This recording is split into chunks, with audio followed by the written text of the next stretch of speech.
Muchísimas gracias por tu generosa presentación. Muchísimas gracias a todos por su interés y por estar aquí esta noche. Como bien dijo Willy, para mí esta es una reunión entre amigos, es algo casual. Haré una presentación y después, desde luego, pasaremos a una sección de preguntas y respuestas. Agradezco encarecidamente a todas las personas que nos están viendo en Zoom. Han estado conectadas desde las 8 de la noche. Les agradezco su paciencia y sin más, me gustaría comenzar. Un problema como el que estamos viendo actualmente no puede entenderse sin hacer un repaso, aunque sea breve, por la historia. No los voy a aburrir, pero sí darles algún contexto que nos ayude a entender por qué estamos hoy en esta guerra.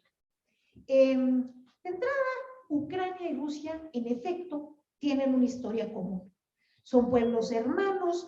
A lo largo de la historia, Ucrania ha tenido espacios de independencia breves y después ha caído nuevamente, digamos, dentro de lo que es en su momento la URSS, en algún momento Rusia, y a partir de la caída de la Unión Soviética viene un referéndum en el año 91, en donde se vota la independencia de Ucrania.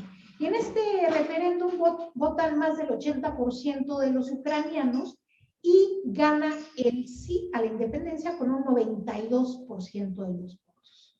Es decir, claramente hay una identificación ucraniana y un pueblo ucraniano que quiere una libertad para su territorio. La cultura ucraniana a lo largo de los tiempos de la Unión Soviética fue presionada para que se dejase de hablar el idioma incluso, pero a pesar de ello había uniones de poetas ucranianos, había uniones de escritores ucranianos y siempre existió como una nación, como una identificación cultural. Pero a partir de 91 nace Ucrania en la era moderna y en 94, unos cuantos años después, se hace el Memorándum de Budapest, del cual se habla mucho ahora en los medios de comunicación. El Memorándum de Budapest es un acuerdo por el cual Ucrania cede las armas nucleares que estaban en su territorio del tiempo de la Unión Soviética, las cede para que se trasladen a Rusia. Estados Unidos, de hecho, es quien apoya este traslado de las armas nucleares, pero lo cede a cambio de algo, a cambio del reconocimiento de sus fronteras.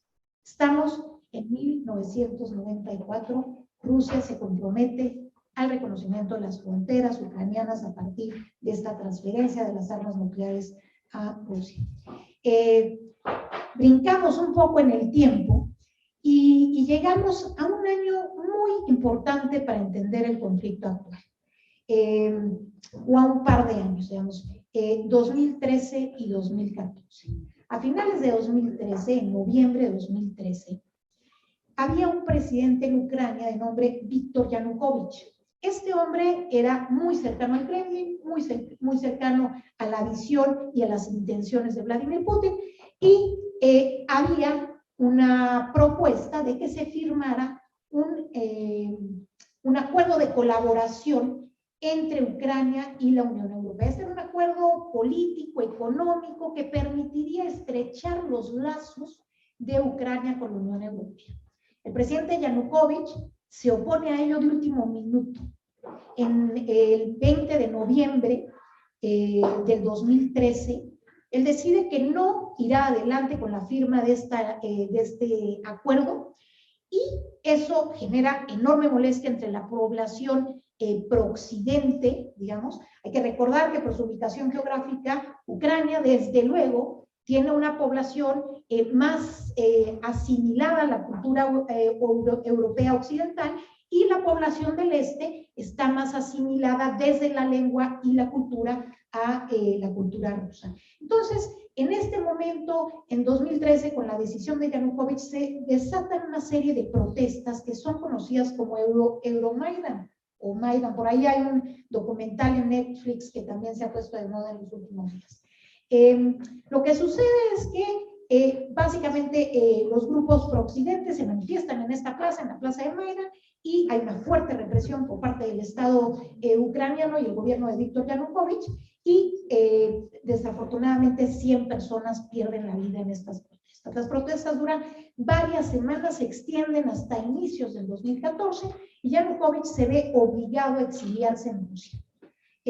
Una vez que sale Yanukovych de Rusia, se calman un poco las cosas, pero eso no impide que haya en 2014 un efecto dominó que se genera a partir de estas protestas. Por un lado, en la ciudad de Odessa, en el sur de Ucrania, hay enormes pleitos, digamos, riñas entre los grupos pro-Rusia y los grupos pro-Occidente. Y como parte de estos conflictos se da una serie de eventos que se conocen como los Odessa Clashes, los enfrentamientos de Odessa, en donde se le prende fuego a un edificio y pierden la vida 42 rusos étnicos en este edificio y 2 ucranianos.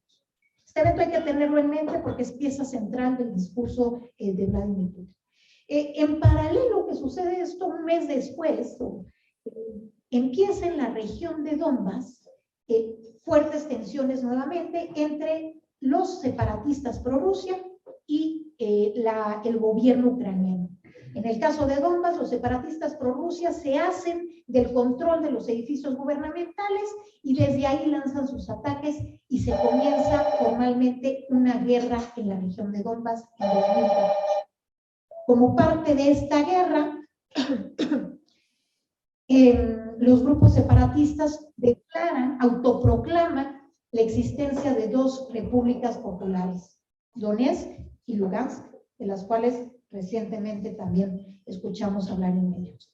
Entonces, se declaran estas 2 repúblicas independientes y en paralelo también, en los mismos meses, estamos aquí hablando entre enero y mayo del 2000, déjame tomar agua.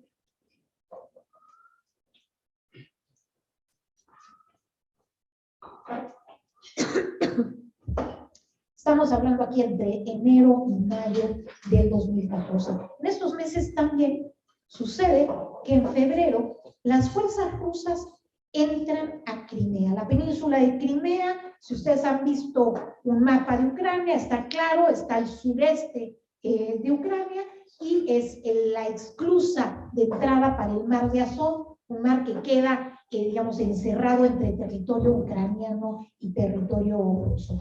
Y entonces, Vladimir Putin envía sus tropas a Ucrania y después de ello, unas semanas después, llama a un referéndum. En este referéndum, en el cual no hay observadores internacionales, con 0 transparencia, mucha opacidad, se declara que el 97% de los votos fueron a favor de permanecer con Rusia. Es difícil saber estos números qué tan reales son. Lo cierto es que Vladimir Putin se hace del control de Crimea y a partir de ello vienen una serie de sanciones por parte de Occidente, la primera ronda de sanciones de Occidente a Rusia. Esto es 2014. A lo largo de estos años, de 2014 a la fecha, se libra una guerra en esta región del Donbass, en donde se declararon las 2 repúblicas independientes. En estos años se han muerto 14,000 personas en este conflicto armado y ha habido más de 1,5 millones de personas que han sido desplazadas. Es decir, no es nueva la guerra en Ucrania, estaba localizada en una región y en Occidente se hablaba poco de ella, pero ya existía. Y a lo largo de estos años se han cometido atrocidades de ambos lados. Es cierto que hay imágenes terribles de ataques contra rusos en esta región y también de ataques contra ucranianos en esta región. Esto nos lleva en un brinco, digamos, a diciembre del 2021. En la segunda semana de diciembre del 2021, el ejército ruso se apuesta en la frontera ruso-ucraniana. Hay más de 100,000 militares en esta frontera y este número va creciendo con el paso de las semanas. Ante la presión que implica tener al ejército de la segunda mayor potencia militar del mundo en las fronteras, Ucrania consulta con la Unión Europea y con Estados Unidos y finalmente se decide hacer una ronda de negociaciones en enero de este año en Ginebra. hay negociaciones entre Rusia y Estados Unidos, entre Rusia y la OTAN, y entre Rusia y la OSCE, la Organización para la Seguridad y la Cooperación de Europa. Entonces, estas reuniones no llegan a ningún puerto. Vladimir Putin tiene demandas muy específicas que él llama garantías de seguridad, y estas no se cumplen y el conflicto escala. ¿Qué es lo que quiere Vladimir Putin? ¿Cuáles son las razones de Vladimir Putin para llegar a esta guerra? Lo primero es su visión histórica sobre el pueblo ucraniano. A muchos les sorprendió que dijera que no era un país, que eran parte del mismo país la semana pasada. Sin embargo, esto es lo que viene diciendo desde años atrás. No es un discurso nuevo. Y en julio del 2021 publica un documento en el sitio web del Kremlin en ucraniano, ruso e inglés, en el cual hace una disertación historiográfica de por qué Bielorrusia y Ucrania, pero en particular Ucrania, el documento se centra en el pueblo ucraniano, son parte de Ucrania, de Rusia, y son el mismo pueblo. Él dice que a lo largo de esta historia común, que en efecto existe, de la cual ya les hablaba, fue Occidente, y él dice, y quizás los bolcheviques, los que hicieron que se separara Ucrania de Rusia, pero en realidad somos un mismo país.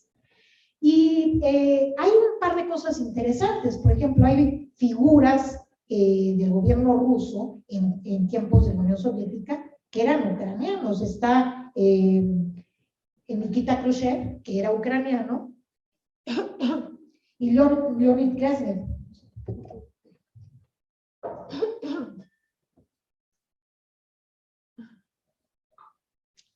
Entonces, estos argumentos de la historia le dan elementos a Vladimir Putin, ciertos algunos, para construir una narrativa a partir de ello de que Ucrania le pertenece a Rusia. Entonces, por un lado, la visión historiográfica de Putin. En segundo lugar, el tema geopolítico. Después del fin de la Segunda Guerra Mundial, la Segunda Guerra Mundial termina en 45, en 1949 se crea la OTAN. Esta es una alianza militar que tiene como fin asegurar la paz en Europa, pero es una alianza militar en Europa. Y a la caída de la cortina de hierro, si bien se disuelve el pacto de Varsovia, la OTAN queda intacta, no se disuelve, y lo que argumenta Vladimir Putin y algún grupo de personas cercanas a él es que en aquel momento hubo un acuerdo entre el gobierno de Bush padre y el gobierno de Gorbachev que decía de manera no escrita que la OTAN no se extendería más allá de las fronteras de la antigua Guerra Fría, digamos, de la cortina de hierro. Este documento no existe, no está firmado, los historiadores tienen enormes disertaciones para saber si este acuerdo fue o no eso no es cierto. La realidad es que Rusia dice que existe, Estados Unidos dice que no existe, la realidad es que no hay un documento que lo pruebe. A partir de ello, lo que sucede es que en efecto la OTAN se extiende hacia la frontera este, digamos, va incorporando a miembros que fueron antes parte de la esfera de influencia o incluso parte de la Unión Soviética, incorpora a Lituania, Letonia, Estonia, los países del Báltico, incorpora a Polonia. Y después de la anexión de Crimea por parte de Rusia en 2014, hay un elemento adicional. La OTAN decide que hay una amenaza latente por parte del gobierno ruso y que hay que hacer algo. Y entonces, quizás de manera simbólica, envía unas fuerzas conocidas como las fuerzas de avanzada reforzada, que están ubicadas en estos tres países del Báltico y en Polonia, y que son fuerzas multinacionales pequeñas de 1.500 efectivos, y que cambian cada 6 meses, pero que le dan a Vladimir Putin un elemento más para decir: la OTAN está llegando a mis fronteras, está comprometiendo la seguridad de mi territorio. La OTAN en su momento de creación, en efecto, está creada con una visión para protegerse de Rusia y, en efecto, es una alianza militar. O sea, el argumento geopolítico de Vladimir Putin es: se están acercando mucho, yo necesito, por un lado, que me den garantías de que la OTAN nunca va a formar, que Ucrania nunca va a formar parte de la OTAN, y por otro lado, que regrese en el posicionamiento militar de la OTAN al lugar en el que estaba en 1997, en el cual tuvimos un acuerdo, este acuerdo no escrito, de que ahí se quedaría. La tercera razón de Vladimir Putin tiene que ver con su legado. Él es un hombre que quiere marcar la historia de su país y que sabe que su apoyo político, su base más sólida es la de la generación de mayor edad que añora los tiempos del Imperio ruso, incluso algunos de ellos añoran la Unión Soviética. Vladimir Putin ha dicho textualmente que la disolución de la Unión Soviética fue el peor error geopolítico del siglo pasado. Y también ha dicho que solamente alguien sin corazón no añoraría la Unión Soviética y solamente alguien sin cabeza querría revivirla. Y lo que nos dice esto un poco es, lo revela su visión, y lo que nos dice es, Vladimir Putin sí quiere una gran Rusia. No quiere la Unión Soviética, pero sí quiere una gran Rusia. Quiere regresar a Rusia al lugar central de la geopolítica. Esto, desde luego, sumado a pues toda una serie de representaciones, ya lo decía Willy en la presentación, que tenemos desde Occidente, en donde los rusos son siempre los malos de la película, en donde siempre se ha vendido una versión de la historia occidental y que les molesta y sienten que es un momento quizás de revancha histórica. Entonces, el tercer elemento es el legado de Putin y su idea de hacer una gran Rusia, de reconstruir una gran Rusia. Y el último elemento entre sus motivos es el de proteger a los rusos, proteger entre comillas a los rusos étnicos en otras repúblicas. Lo que sucede es que durante tiempos de la Unión Soviética hay rusos que se van a vivir a las diferentes repúblicas socialistas soviéticas y al momento de la desintegración resulta que viven en un país que no es Rusia. Entonces, hablan rusos, son rusos culturalmente, pero no viven en Rusia. Hay gente de primera o de segunda generación que queda así en otros países y Ucrania no es la excepción. Entonces, con los enfrentamientos que existen entre, en efecto, el ejército ucraniano y las fuerzas separatistas rusas, pues desde luego hay elementos como el evento que les comenté de Odessa y como algunos otros en la guerra del Donbass que alimentan la narrativa del Kremlin en el sentido de que él tiene que defender al pueblo ruso que está más allá de las fronteras y lo hace, digamos, como este padre que tiene que cuidar a sus hijos. Entonces, ese es el cuarto argumento de Vladimir Putin y con eso nos vamos a otro tema. ¿Por qué ahorita? ¿Por qué en este momento? ¿Por qué invadir Ucrania en este momento? Y yo creo que ahí hay elementos interesantes. Por un lado, la construcción de una alianza sólida con Bielorrusia. Bielorrusia es país vecino de Rusia, pero su presidente, de manera ya muy clara, se vuelve un aliado de Vladimir Putin en los últimos años a partir de una elección muy cuestionada, fraudulenta, que genera enorme presión social, en la cual el gobierno ucraniano, el gobierno ruso y el ejército ruso son claves para controlar estas manifestaciones y hacer que Lukashenko, el presidente bielorruso, pueda permanecer en el poder. Esto le abre a Putin varias opciones en términos de estrategia militar. Lo vimos, el comienzo de los ataques se da no solamente desde el territorio ruso y desde las mismas regiones de Donbass y de Crimea, sino también desde el territorio bielorruso. Y este domingo pasado, en Bielorrusia, se vota un referéndum para cambiar la constitución y uno de los cambios que se propone hacer es que Bielorrusia deje de ser un país no nuclear. Y en ese sentido preocupa desde luego porque la lógica es que Vladimir Putin querría poder extender su arsenal militar también a territorio de Bielorrusia. Entonces, tiene esta alianza muy sólida en un país vecino que en términos de este ataque militar le es muy útil. Y por otro lado, ve a un Estados Unidos débil. Estados Unidos, visto desde la prensa estadounidense, pues sigue siendo el gran poder y sí, hay otros países y China quiere disputar, pero sigue siendo el gran poder hegemónico. Estados Unidos, visto desde la prensa rusa, desde la prensa china, pues hay otra visión, hay una visión de mucho mayor debilidad, de un occidente que va en declive, de un Estados Unidos que va en declive, y prueba de ello son para Moscú y para Pekín la toma del Capitolio el 6 de enero del año pasado. Esto que da en el corazón del proyecto de la democracia liberal occidental, la señal, el símbolo que es el Capitolio en este modelo liberal occidental democrático, con un golpe el 6 de enero. Y por otro lado, la caótica retirada de las tropas estadounidenses de Afganistán en agosto del año pasado. La inteligencia estadounidense había dicho que tardarían 6 meses el talibán en tomar el poder, tomaron 6 días. No solo esto, sino que todos vimos las imágenes del aeropuerto, la gente colgándose de los aviones, y esto le da una señal a Moscú y a Pekín de que es un buen momento, porque además la población estadounidense está cansada de la intervención militar directa de Estados Unidos en guerras que han sido completos fiascos, como Afganistán e Irak.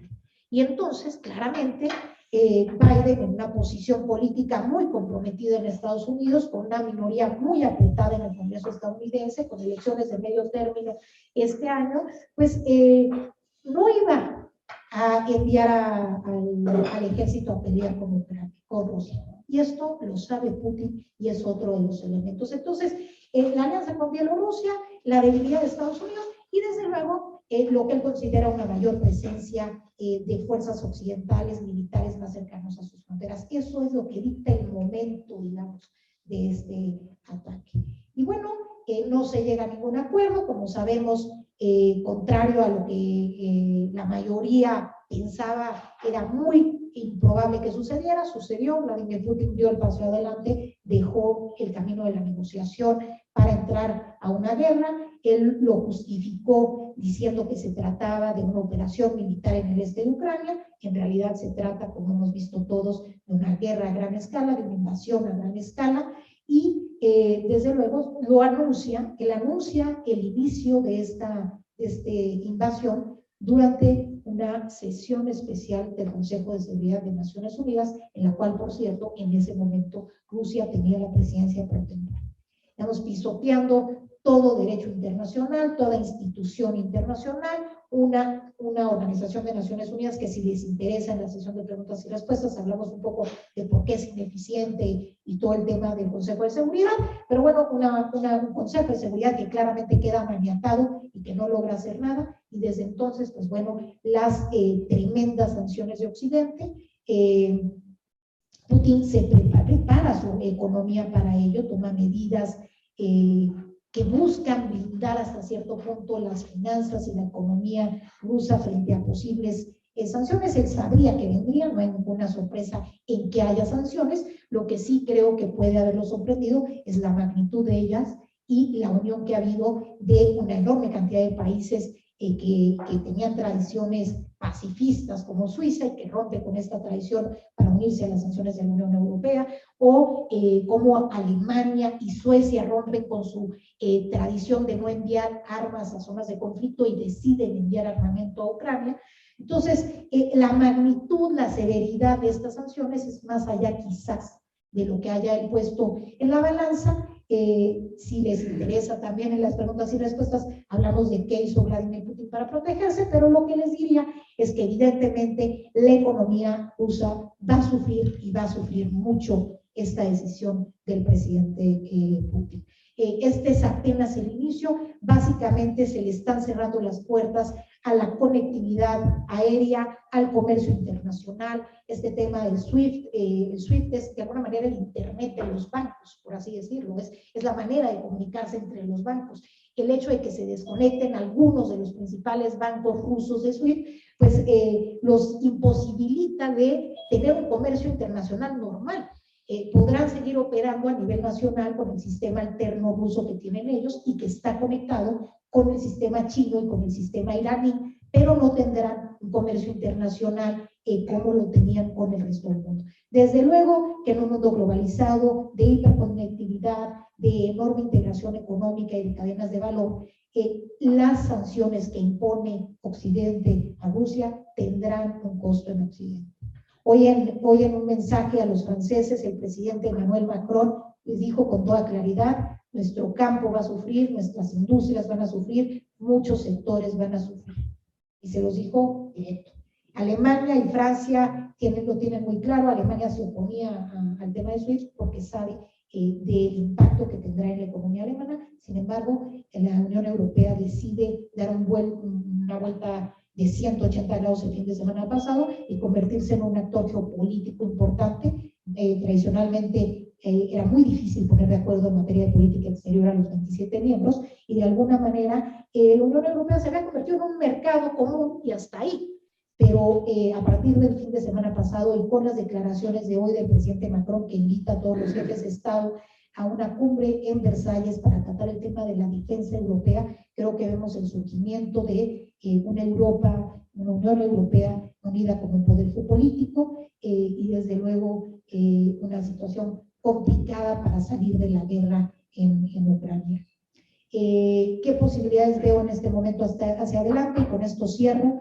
Yo creo que en este momento hay un convoy de 62 kilómetros de vehículos militares cercano a la ciudad de Kiev, buscando comenzar a rodearla. Creo que la intención de mantener la mesa de negociación en Bielorrusia, que se han dado un par de sesiones, es más simbólica que real. A Vladimir Putin la mesa que le interesa es la mesa con Estados Unidos y con Biden, no la mesa con Ucrania y Zelensky. Quiere un compromiso de Estados Unidos de que se van a cumplir con estas garantías de seguridad que ellos piden. Y en ese sentido creo que desgraciadamente si no se le ofrece una puerta de salida a Putin, que se ha encontrado con una realidad de sanciones económicas mayores a las esperadas y una férrea resistencia del pueblo ucraniano que ha dado muestra de la valentía y el coraje que tienen por seguir defendiendo a su país.